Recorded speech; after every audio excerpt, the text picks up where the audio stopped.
Hi guys, welcome back to our channel hey Siri. So ఇంకా last 2 వ్లాగ్స్లో నేను చెప్పాను కదా, ఇలా నా స్టోరీ నేను చెప్తా, మీతో షేర్ చేసుకుంటా అనేసి. సో ఇంకా నేను ఇంటర్ ఎగ్జామ్స్ రాసిన వెంటనే, అంటే 19th అయిపోయినాయి మా ఎగ్జామ్స్. ఇంకా 21st నుంచి లాక్డౌన్ అయిపోయింది అనమాట.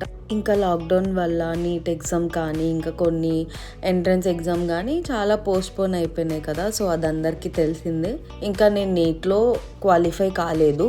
సో దానివల్ల ఇంకా వేరే ఆల్టర్నేట్ కోర్సెస్ కోసం చూస్తుండే అనమాట. ఇంకా చాలామంది చాలా చెప్తారు కదా, సో నేను కూడా ఆ చాలామంది చెప్పినవే ఫాలో అయ్యి కొన్ని కోర్సెస్కి అప్లై చేసుకున్నాను అనమాట. ఇంకా నాకు బీఫామ్లో సీట్ వచ్చిందనమాట. అది కూడా కర్నూలులోనే సీట్ వచ్చింది. సో స్టార్టింగ్లోనే నేను చెప్పేసిన నాకు ఆ కోర్స్ అంటే ఇష్టం లేదు, నేను జాయిన్ అవ్వను అనేసి. ఇంకా ఫోర్స్ చేసి జాయిన్ చేయించారనమాట. ఫోన్ కొనిపిస్తా అంటే నేను కూడా వెళ్ళి జాయిన్ అయిపోయినా.